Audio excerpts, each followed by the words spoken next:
اس پوری آیت کے اعتبار سے اگر میں آپ کو بتاؤں تو پتہ یہ چلے گا، رزلٹ اس کا یہ ہے کہ مصیبتوں کے وقت صبر کرنا یہ ہدایت ہے۔ ہدایت، اگر آپ ہدایت پر ہیں یا نہیں یہ دیکھنے کے لیے مصیبتوں کے وقت ہی آپ کو دیکھا جائے گا۔ گھر میں کسی کا انتقال ہو جائے اور پھر دیکھا جائے گا کہ تمہاری زبان سے الفاظ کیا کیا نکلتے ہیں، تم شکایتیں کن کن باتوں کی کرتے ہو، پھر دیکھا جائے گا ہدایت پر ہو یا گمراہ ہو۔ ایک روایت میں یہ بھی ہے کہ جب کسی کے بچے کا یا کسی کے بھائی کا یا باپ کا انتقال ہوتا ہے گھر میں، تو جنازہ اٹھانے سے پہلے ہی وہاں ایک فرشتہ آتا ہے۔ وہ فرشتہ گھر والوں کا معائنہ کر رہا ہوتا ہے کہ کون کون کیا کیا کہہ رہا ہے۔ رب ذوالجلال ہر چیز کی خبر رکھتا ہے، لیکن فرشتوں کو اسباب بنایا گیا ہے اور گواہ بنانے کے لیے انہیں یہ ڈیوٹی دی جاتی ہے۔ ہر ایک کی زبان سے نکلے ہوئے الفاظ وہ سنتا ہے اور جا کر کے رب تعالیٰ کی بارگاہ میں عرض کرتا ہے۔ اللہ تعالیٰ پوچھتا ہے کہ میں نے فلاں کے گھر سے ایک جان لے لی، ان کا عزیز بیٹا چلا گیا، بھائی چلا گیا، ماں چلی گئی، وہ لوگ میرے بارے میں کیا کہہ رہے تھے؟ فرشتہ کہتا ہے اے رب ذوالجلال، ان لوگوں کے زبان پر شکر کے الفاظ تھے، وَإِنَّا لِلَّهِ وَإِنَّا إِلَيْهِ راجعون کہہ رہے تھے، اور وہ صبر کر رہے تھے۔ میں نے گھر والوں کے سب حالات دیکھے۔ اللہ تعالیٰ فرماتا ہے اے میرے فرشتے تو گواہ رہنا، میں نے ان سے جو چیز لیا ہے اس سے کئی گنا زیادہ نعمت انہیں عطا کروں گا، اس سے بہتر نسل انہیں دی جائے گی، اور ان کے غم آج جتنے ہیں اس سے کئی گنا زیادہ خوشیاں میں انہیں جنت کی عطا کروں گا، جنہوں نے میری دی ہوئی مصیبت پر صبر کیا۔ اور کوئی گھر ایسا ہوگا جس گھر سے فرشتہ جا کر کہے گا کہ مولا اس گھر والے تو بے قابو تھے، جو منہ میں آیا بکے جا رہے تھے، وہ تو یوں کہہ رہے تھے کہ اللہ کو کیا ہمارا ہی گھر ملا، ہمارا ہی بچہ جانے کو تھا، ہمارے ہی گھر میں یہ آفت آنے کو تھی۔ اس طرح کے الفاظ وہ کہہ رہے تھے اور رب تبارک و تعالیٰ کو ظالم کہہ رہے تھے۔ اللہ تبارک و تعالیٰ اپنے جلال کا اظہار فرماتا ہے، ارشاد فرماتا ہے فرشتے کو اے فرشتے تو گواہ رہنا، انہوں نے میرے بارے میں جیسا گمان کیا اب میں ان کے ساتھ ویسا ہی سلوک کروں گا۔ اللہ تبارک و تعالیٰ کے ساتھ یہ گمان جس طرح بندہ کرے گا اللہ تعالیٰ اس کے ساتھ اسی طرح کا سلوک فرمائے گا۔ اس کو ارحم الراحمین ہی تصور کرو۔ ہمیشہ رب تبارک و تعالیٰ مہربان ہے اور مہربان ہی اس کی طرف گمان کرنا بھی چاہیے مومن کو۔ انشاءاللہ العزیز مہربانی ہوگی، اور بلکہ دلوں کا قرار اور سکون بھی رب تعالیٰ ہی عطا کرتا ہے۔ اے میرے عزیزو، یہ تمہیدی باتوں کے بعد میں اب عرض کرنا چاہتا ہوں، محرم الحرام کے مہینے میں کربلا کے واقعات سنتے ہی رہتے ہیں۔ میرے عزیزو، ہم بچپن سے لے کر اب تک ہر سال کربلا میں ہونے والے عظیم حادثے کو سنتے بھی آ رہے ہیں۔ 14 صدیوں گزر جانے کے بعد بھی اس واقعے کو یاد کرتے ہیں تو آنکھیں بھیگ جاتی ہیں۔ اس میدان میں، وہاں کے ریگزاروں میں رسول کریم صلی اللہ تعالیٰ علیہ وسلم کے اہل بیت کا جو امتحان تھا وہ کتنا سخت تھا، کتنا کٹھن تھا۔ کسی ایک کے ساتھ کوئی معاملہ ہو جائے تو سمجھ میں آئے، امام عالی مقام سید الشہداء امام حسین رضی اللہ تعالیٰ عنہ کو کتنا بڑا امتحان دینا پڑا ہوگا۔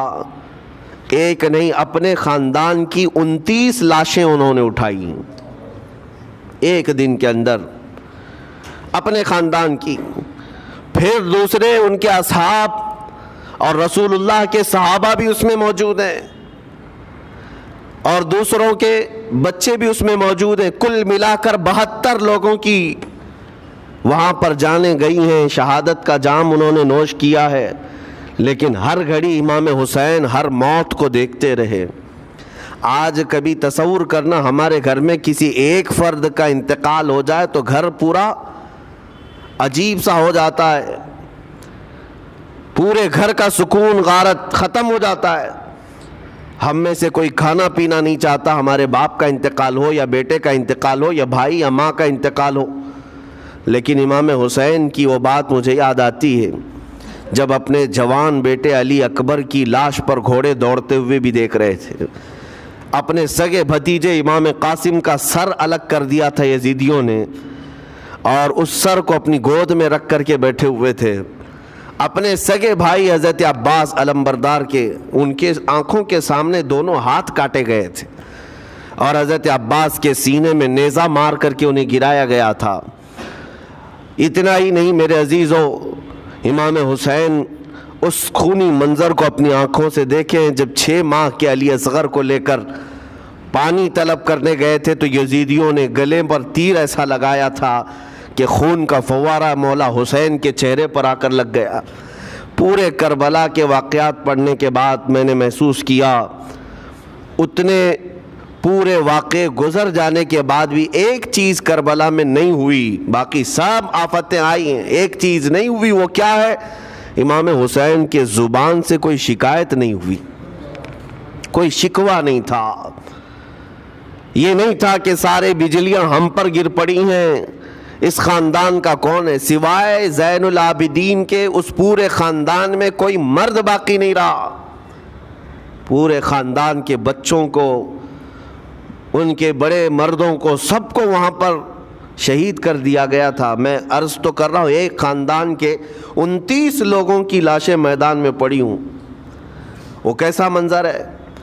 ایک تو میں امام حسین کے صبر کو دیکھتا ہوں، اللہ تعالیٰ نے فرمایا آیت کریمہ میں کہ ہم تمہیں آزمائیں گے، آزمائش کریں گے، کچھ جانیں لے کر کے، لیکن میں سمجھتا ہوں اتنی بڑی آزمائش کہ ایک ہی دن میں ایک ہی خاندان سے 29 لوگوں کی جانیں گئی ہو، اس سے بڑی آزمائش ہوگی؟ یہ کتنی بڑی آزمائش ہے اور کتنا بڑا امتحان ہے۔ اب یہ بھی میں آپ کو بتا دوں کہ کس کے ساتھ کیسی آزمائش ہوتی ہے، کس کے ساتھ کیسا امتحان ہوتا ہے۔ آپ کو سردی بخار دے کر کے آزمایا جاتا ہے، کسی اور کو کچھ اور بیماریاں دے کر، یا کسی اور کو کسی اور مصیبت کے ذریعے سے، لیکن یہ آزمائش کی جو کیٹیگری ہے وہ کیسے طے ہوتی ہے پتہ ہوں؟ میرے آقا صلی اللہ تعالیٰ علیہ وسلم نے فرمایا جس کا ایمان جتنا بلند ہوگا ویسی ہی آزمائش آئے گی۔ یہ کربلا کے امتحانات سے یہ بات تو ثابت ہوتی ہے کہ امام حسین کے ایمان کا درجہ کیا رہا ہوگا، ان کے ایمان کا مقام کیا رہا ہوگا، اس ایمان کی بلندی کے اعتبار سے ان پر آزمائش آئی۔ اسی لیے تو بزرگوں نے فرمایا کہ ہم میں سے کوئی بھی امام حسین کے صبر کو نہیں پہنچ سکتا۔ استقامت اور صبر یہ دو چیزیں ایسی ہیں اچھے اچھے لوگوں کے پیر ڈگمگا جاتے ہیں۔ استقامت کا مطلب ہے ڈٹے ہوئے رہنا حق پر، اور یہ سب کو نہیں مل پاتا، یہ خصوصیت سب کو حاصل نہیں ہوتی۔ ایک امام حسین کی وہاں پر ہم نے استقامت دیکھی اور ان کا صبر دیکھا، دوسرے سب سے بڑا صبر جو ہم نے دیکھا ہے وہ سیدہ زینب رضی اللہ تعالیٰ عنہا کا۔ وہ خاتون امام حسین کی سگی بہن ہے، سیدہ فاطمۃ الزہرا کی بیٹی ہیں، حیدر کرار کی نور نظر میرے آقا صلی اللہ علیہ وسلم کی گود میں کھیلی ہوئی ہیں۔ سیدہ زینب سلام اللہ علیہا جب وہ کربلا کے میدان میں موجود تھیں، ان کی عمر مبارک بھی تقریباً 55 سال کے قریب تھی۔ 55 سال کی اگر خاتون میدان میں یہ تمام خونی مناظر دیکھ رہی ہو، ہماری عورتوں کو آپ جانتے ہیں کہ ایک چھوٹی سی مصیبت پر واویلا مچاتی ہیں، اور سیدہ زینب وہ ہیں جن کے خود سگے شہزادے اون اور محمد ان کی آنکھوں کے سامنے مارے گئے تھے اور ٹکڑے کیے گئے تھے۔ سیدہ زینب سلام اللہ علیہا اس پر بھی خاموش رہی، لیکن اندازہ کرو جب سارے شہید ہو گئے تھے، امام حسین اپنے خیمے سے نکلنے کو تھے، جب کربلا کے میدان میں خود گھوڑے پر سوار ہونے کو تھے، جانتے ہیں یہ منظر کیسا رہا ہوگا۔ عورتیں تو ماتم کرتی ہیں ایسے حالات میں، لیکن وہ اہل بیت کی عورتیں تھیں۔ سیدہ زینب خود کھڑی ہوئی اور اپنے خیمے میں امام حسین کو لے گئی. ایک صندوق تھا پرانا, اس کو کھول کر کے اس میں سے ایک جبہ نکالا اور کہا میری ماں نے مجھے یہ وصیت کی تھی کہ جب حسین میدان میں اترنے کی اس کی باری آئے تو اس دن ہو سکتا ہے وہ مجھے یاد کرے. زینب اگر تو اس دن باقی رہے, تو اس دن زندہ رہے, تو اپنے ہاتھوں سے یہ حسین کو جبہ پہنانا. سیدہ زینب سلام اللہ علیہا انہوں نے خود اپنے ہاتھوں سے امام حسین کو یہ لباس پہنایا. کیا اس مقام پر کوئی اتنی طاقت رکھتا ہے کہ پورا گھر لٹ گیا ہو اور اپنے سگے بھائی کو جبہ پہنا کر کسی شادی میں نہیں, پھر جنگ کے میدان میں اتار رہے ہو؟ اس خاتون کے استقامت پر لاکھوں سلام. سیدہ زینب سلام اللہ علیہا وہ معمولی خاتون نہیں ہے, صبر کا پہاڑ تھیں. میں آپ کو بتاؤں, مصیبت کے وقت ایک بار کسی کا قتل ہو جائے تو وہ ایک موت ہے, لیکن یہاں پر کربلا کے میدان میں سیدہ زینب جتنی موتیں دیکھ رہی تھی, ہر موت پر ایک موت کی تکلیف ہے, ہر موت پر ایک موت کی تکلیف, لیکن وہ صابرہ و شاکرہ رہیں. پوری تاریخ میں ڈھونڈ کر کے آپ نکالیں, کہیں پر بھی سیدہ زینب نے نہ اپنے بال نوچے, نہ کپڑے پھاڑے, نہ چہرے پر ہاتھ مارا, بلکہ ایسا صبر کا دامن پکڑی رہیں کہ پوری زندگی بھر انہوں نے صبر کی تلقین کی تمام خواتین کو. گھر لٹانا, گھر کٹانا, کوئی سر کٹانا کوئی تم سے سیکھ جائے, جان عالم ہو فدا اے خاندان اہل بیت. امام زمن فاضل بریلوی رحمۃ اللہ علیہ نے فرمایا ہے, سر کٹانا گھر لٹانا کوئی تم سے سیکھ جائے, جان عالم ہو فدا اے خاندان اہل بیت. عزیزان گرامی وقار, یہاں پر ان حالات کے بعد میں آپ کو ایک بات ضرور کہنا چاہوں گا. مصیبتیں ہمارے گھر بھی آتی ہیں, آفتیں تکلیفیں ہمارے گھر بھی آتی ہیں, لیکن کیا ہم ان مصیبتوں کا سامنا کرتے ہیں, استقبال کرتے؟ نبی اکرم صلی اللہ تعالیٰ علیہ وسلم نے تو ارشاد فرمایا, مومن کو جب مصیبت آتی ہے تو اس کے لیے وہ نعمت ہے.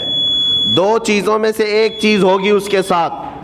اگر بخار بھی آئے, میرے آقا فرماتے ہیں اگر بخار بھی آیا ہے تو دو باتوں میں سے ایک بات ہوگی اس کے ساتھ, یا تو رب تبارک و تعالیٰ اس کے گناہ معاف کرے گا یا تو اس کے درجے کو بلند کرے گا. مصیبت اگر آئے تو ایک بات یاد رکھنا, رب تبارک و تعالیٰ اپنے محبوب بندوں کو, پسندیدہ بندوں کو آزمائش میں ڈالتا ہے.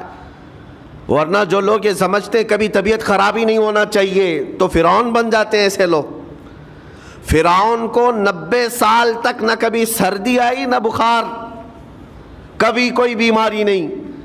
اور جب بندہ کبھی بیمار نہیں ہوتا تو اپنے آپ کو خدا تصور کرنے لگ جاتا ہے, میں تو دنیا کا سب سے مضبوط آدمی ہوں, مجھے کچھ نہیں ہوتا. لیکن مصیبتیں دے کر کے رب تبارک و تعالیٰ تمہیں تمہاری حقیقت بھی بتاتا ہے, اور انسان کو انسان کی لمٹ میں رہنا سکھایا جاتا ہے. تمہاری حیثیت صرف اتنی ہے کہ اگر نس رک گئی, دل کی دھڑکنیں ایک آن کے لیے اگر رک گئی تو سب ختم ہے. اس لیے تمہیں رب تبارک و تعالیٰ کے حضور جانا ہی ہے تو صبر بھی سیکھو اور شکر بھی سیکھو. آج مصیبتیں اور آفتیں آتی ہیں تو واویلا کرنے والوں کے لیے میرا میسج ہے, اللہ تبارک و تعالیٰ تمہاری ہر بات کو دیکھ رہا ہے. تمہارے چیخنے سے, چلانے سے, تمہاری شکایت کرنے سے گئے ہوئے آدمی کی جان واپس تو نہیں آنی ہے. تمہارا عزیز ترین بھائی مر گیا, تم جس سے سب سے زیادہ پیار کرتے تھے وہ بیٹا انتقال کر گیا. مجھے بتاؤ, تم 10 لوگوں میں چیخو گے, چلاؤ گے, رب تعالیٰ کے حضور بری بری باتیں بھی کرو گے, تو کیا وہ گئی ہوئی جان واپس آ سکتی ہے؟ میرے عزیزو, یہ وہ حکومت نہیں ہے کہ تمہارا احتجاج کرنے پر قانون واپس لے لیا جائے. تمہارے سب مل کر کے پروٹیسٹ کرنے سے حکومتیں اپنے فیصلے واپس لے سکتی ہیں, لیکن وہ رب ذوالجلال شہنشاہ اعظم کا قانون ہے. وہاں نبیوں کی بھی جو روح لی گئی, وہاں پر اللہ تبارک و تعالیٰ نے اپنے محبوب نبیوں کی بھی روح کو قبض کرنے کا حکم دیا، تو کیا سب کے غم منانے سے وہ روحیں واپس کرنے کا فیصلہ کیا گیا ہے؟ نہیں میرے عزیزو، اس عالم میں، اس کائنات میں پھر کوئی ہمارے رونے چیخنے چلانے سے واپس نہیں آتا۔ ہاں غم کرنا اپنی جگہ پر ہے، لیکن غم کا شرعی طریقہ کیا ہے؟ میرے آقا صلی اللہ تعالیٰ علیہ وسلم نے بھی غم فرمایا۔ آپ کے عزیز بیٹے سیدنا ابراہیم جب انتقال کر گئے، میرے آقا کی آنکھوں میں آنسو تھے۔ حضور پاک صلی اللہ تعالیٰ علیہ وسلم کی آنکھوں کے سامنے سیدہ خدیجۃ الکبریٰ کا انتقال ہوا، حضور غمگین تھے۔ لیکن غم کا مطلب کبھی یہ نہیں ہوتا کہ اللہ کی بارگاہ میں شکایت کریں، تو نے میرے ساتھ ایسا کیوں کیا؟ یعنی تم حکم دو گے، رب تبارک و تعالیٰ کو تم مشورہ دو گے کہ کس کے ساتھ کیا کرنا ہے۔ اس لیے ان مواقع پر ہم سب کی آزمائش ہے، ہمارا امتحان ہے۔ ایسے معاملات جب بھی آتے ہیں، دیکھیں میں آپ کو ایک اور باریک بات بتا دیتا ہوں۔ یہ ہم آج تقریر کر رہے ہیں، ہو سکتا ہے آپ بھی سن رہے اور اچھی طرح سمجھ رہے ہیں، لیکن خود کے گھر پر جب آ جائے تو تقریر بھی یاد نہیں رہتی، نصیحت بھی یاد نہیں رہتی، غم کا غلبہ زیادہ ہو جاتا ہے۔ ایسے اوقات میں حکم کیا ہے مومنین کو؟ میرے گھر پر، میں جانتا ہوں شکایت نہیں کرنا چاہیے، میں جانتا ہوں غموں کے وقت صبر کرنا چاہیے، پھر بھی اگر میرے گھر میں آ گئی مصیبت تو مومنین کے لیے حکم یہ ہے کہ تم نے اب تک جو سنا تھا حدیثیں وغیرہ اس کو یاد دلاؤ، یعنی مجھے یاد دلاؤ۔ یہ مت سوچو کہ مولانا صاحب ہیں، مفتی صاحب ہیں، امام صاحب ہیں، ان کو تو سب معلوم ہوگا۔ غم کا غلبہ جب آ جاتا ہے تو اچھے اچھوں کو یاد نہیں رہتا۔ مومنین کو کہا گیا ہے کہ وہ یاد دہانی کریں، جائیں غموں کے وقت ان کی حالت دریافت کریں اور انہیں صبر کی تلقین کریں۔ ہر ایک کے لیے ضروری ہے، یہ سوچ کر کے پیچھے نہیں ہٹا جائے گا کہ یہ تو بہت جانکار لوگ ہیں، یہ بہت پڑھے لکھے لوگ ہیں، ان کو تو سب پتہ ہے۔ نہیں، بلکہ حکم یہ ہے کہ جس کے ساتھ بھی مصیبت آئے، مومنین، دوسرے مومنین اسے صبر کی تلقین کریں، اسے جا کر کے حوصلہ دیں اور اسے تسلی دیں۔ اب میں آتا ہوں ان باتوں کی طرف جو لوگ مصیبتوں کو برا سمجھتے ہیں۔ ایک صحابی تھے، ان کی شادی ہو گئی، ایک صحابیہ سے نکاح ہوا تھا مدینے میں، سال بھر خوشحالی سے گزرتے رہے، بہت اچھے دن گزرے۔ سال ختم ہونے کو تھا کہ خاتون جو ہے لڑائی کرنا شروع کر دیتی، کہتی ہے مجھے تمہارے ساتھ رہنا نہیں، مجھے طلاق چاہیے، ڈائریکٹ طلاق۔ تو صحابی نے کہا ہوا کیا؟ وہ صحابیہ کہتی تھی نہیں مجھے تمہارے ساتھ رہنا نہیں۔ اس صحابی نے کہا ٹھیک ہے، اگر ایسا ہی ہے تو حضور پاک صلی اللہ علیہ وسلم کے پاس چلتے ہیں، وہاں جا کر فیصلہ کرا لیں گے۔ تو وہ صحابیہ مان گئیں، کہا چلو چلتے ہیں۔ تو دونوں چلے جا رہے تھے اپنے گھر سے، حضور پاک صلی اللہ علیہ وسلم کے دربار میں فیصلہ کروانا ہے۔ چلتے وقت راستے میں ایک پتھر سے ٹھوکر لگ گئی اس صحابی کو، اور اتنی تیز ٹھوکر لگی کہ ان کا ناخن اکھڑ گیا۔ اب وہ ان کی خاتون جو بیوی صحابیاں ہیں، وہ فوراً اپنے دوپٹے کا کپڑا پھاڑ کر کے انگلی کو باندھتی ہیں اور خون روکتی ہیں، اور اس کے بعد کہتی ہے چلو واپس گھر چلتے ہیں۔ گھر واپس آنے کے بعد وہ کہتی مجھے طلاق نہیں چاہیے، ساتھ میں رہوں گی۔ کہا عورتوں کا موڈ، عورتوں کا اس طرح کا فیصلہ، کیا بات ہے؟ وہ صحابیہ کہتی ہے میں نے سنا ہے کہ جب کبھی کوئی بندہ بیمار نہیں ہوتا تو اللہ اسے پسند نہیں کرتا۔ میں نے جب سے تم سے شادی کی ہے، سال بھر ہو گئے، ایک بار بھی تم کو بیمار ہوتے نہیں دیکھا۔ مجھے ایسا لگنے لگا کہ کہیں تم اللہ کے ناپسندیدہ بندے تو نہیں ہو، اس لیے میں تمہارے ساتھ نہیں رہنا چاہتی تھی۔ اب جب راستے میں ٹھوکر لگ کر ناخن اکھڑ گیا تو مجھے احساس ہوا کہ اللہ تجھے بھی پسند کرتا، میں تیرے ساتھ رہنے کو تیار ہوں۔ وہ صحابیہ تھیں میرے عزیزو۔ اس کا مطلب یہ نہیں کہ ہم آپس میں ایک دوسرے کے بیمار ہونے کی انتظار میں رہیں۔ شوہر یہ سوچے کہ میری بیوی بیمار کیوں نہیں ہوتی، اور بیوی یہ سوچتی رہے کہ میرا شوہر بیمار کب ہوگا۔ وہ توکل کا اعلیٰ درجہ ہے انتظار اور تمنا مت کرو بیمار ہونے کا، بلکہ بیماری آ جائے تو اللہ کا شکر ادا کرو، آ جائے تو صبر کرو۔ عزیزان گرامی وقار، ہم آج امام حسین اور ان کے رفقائے گرامی رضوان اللہ علیہم اجمعین کو یاد کرتے ہیں تو صرف رونے کے لیے نہیں یا صرف غم منانے کے لیے نہیں، بلکہ داستان کربلا سنانے کا ایک عظیم مقصد یہ ہوتا ہے کہ نوجوانوں کے اندر بلکہ بوڑھے اور بچوں کے اندر بھی ایمانی جذبہ ایسا آ جائے کہ وہ ہر مصیبت پر ڈٹ کر کھڑے ہو سکیں، ہر یزیدی کا مقابلہ کر سکیں۔ ایک تو اس کا میسج یہ ہے، اور دوسرا میسج یہ ہے کہ چاہے جیسی بھی مصیبتیں آئیں ایمان کے ساتھ رہنا ہے، صبر اور شکر کو ہرگز نہیں چھوڑنا ہے۔ مصیبتیں ہمارے پاس اب اتنی بڑی تو نہیں آتی کہ ایک خاندان کے ہی اتنے لوگوں کو کاٹ دیا جائے، ایسی مصیبتیں تو نہیں آئی۔ اب جو کچھ بھی آتی ہیں ہمارے ساتھ وہ مال کی کمی کی، کبھی دکان میں دھندا نہیں چلتا، کبھی بچے کسی کو نہیں ہو رہے ہیں، یا پھر گھر میں کوئی بیمار ہے، کوئی مستقل بیماری آ گئی ہے، یہی تو مصیبتیں ہیں۔ مومن کے لیے یہ قید خانہ ہے، زیادہ آسائش اور آرام کی فکر نہ کرو۔ یہ دنیا مومن کے لیے قید خانہ ہے۔ اسی لیے شاعر نے کیا خوب کہا، جب کسی کا انتقال ہوتا ہے، ایک سچے مومن کا انتقال ہوتا ہے تو لوگ کہتے فلاں مر گیا، فلاں مر گیا، تو ایک شاعر نے بہت اچھے انداز سے کہا ہے کہ کون کہتا ہے کہ مومن مر گیا؟ جو سچا مومن ہے اس کے لیے کہہ رہا ہوں۔ وہ شاعر نے کہا کون کہتا ہے کہ مومن مر گیا، قید سے چھوٹا وہ اپنے گھر گیا۔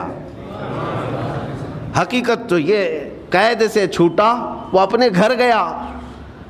یہاں دنیا میں زیادہ آسائش، زیادہ آرام کی طلب انسان کو مغرور بنا دیتی ہے، تکبر والا بنا دیتی ہے، گھمنڈی بنا دیتی ہے، اور اللہ تبارک و تعالیٰ کی بارگاہ میں ہمیشہ سر بسجود رہنے والا وہ بندہ ہے جو مصیبتوں میں گھرا رہتا ہے۔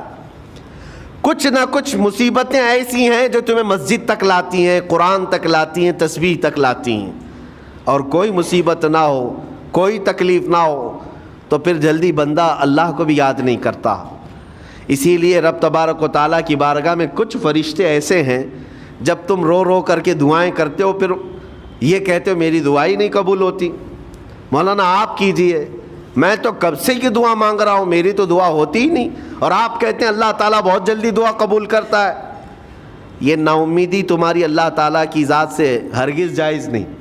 لیکن میں وجہ بھی بتا دیتا ہوں، کچھ فرشتے ایسے ہیں جو تمہاری دعائیں سن سن کر کے اللہ سے کہتے مولا یہ بندہ کتنا مانگ رہا ہے، تو قبول کیوں نہیں کرتا؟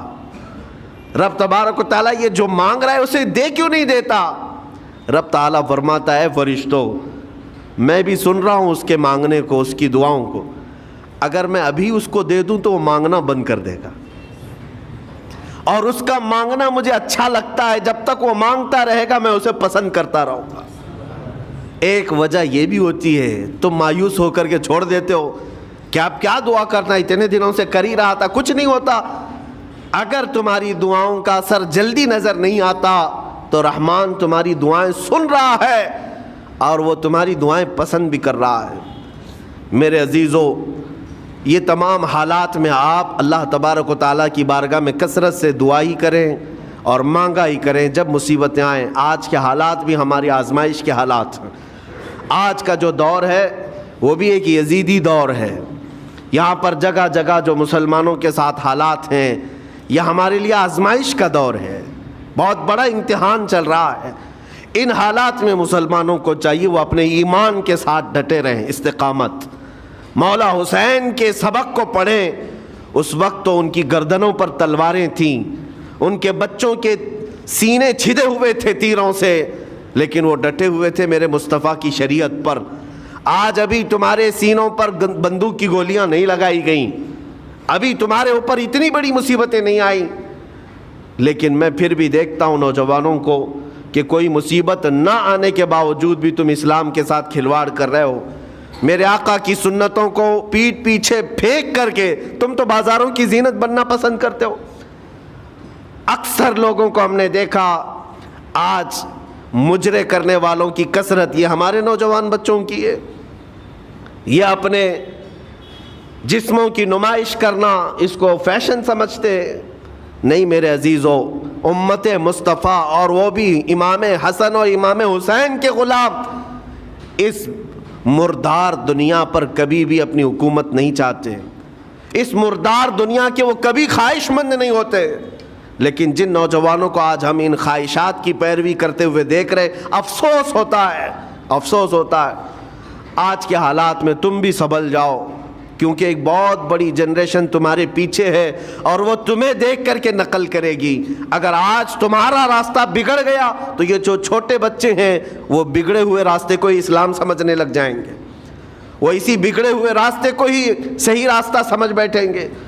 اسی لیے آج نوجوانوں کی کثرت میرے آقا صلی اللہ تعالیٰ علیہ وسلم کے عاشقوں کی ہونا چاہیے.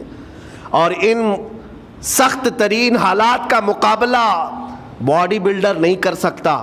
میں آپ کو بتا دوں، ان ظالم یزیدیوں کا مقابلہ کاجو بادام کھانے والا نہیں کر سکتا.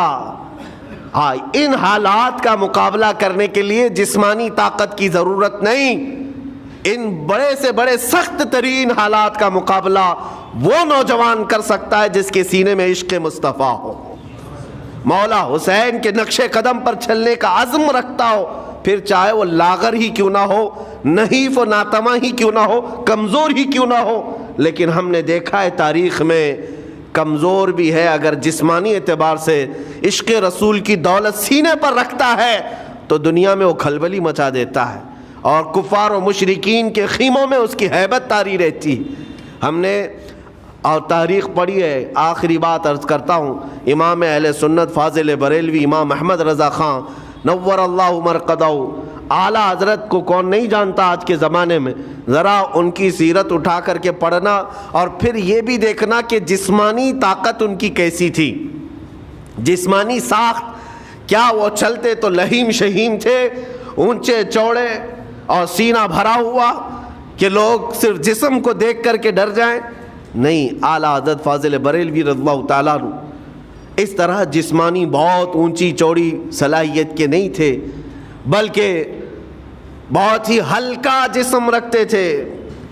ہلکا جسم، دبلے پتلے تھے، لیکن جب اپنے حجرے میں بیٹھ کر کے قلم چلاتے تھے تو دنیا کے کونے کونوں میں ان کی گونج ہوتی تھی اور بڑے بڑے قلعوں میں جو ہے زلزلہ آ جاتا تھا.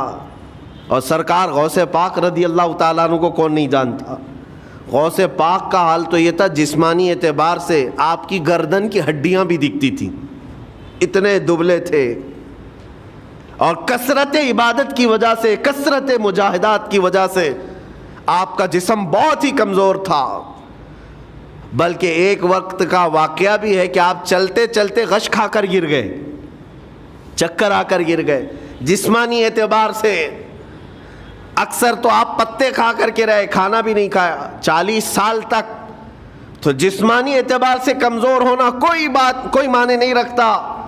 لیکن دنیا یہ بھی جانتی ہے، گردن کی ہڈیاں ہی کیوں نہ دکھتی ہوں، ہاتھ و پیر کی ہڈیاں ہی کیوں نہ دکھتی ہوں غوث پاک کی، لیکن روحانی طاقت کا حال یہ ہے کہ کسی قبر کو ٹھوکر لگا دے تو مردہ زندہ ہو جائے.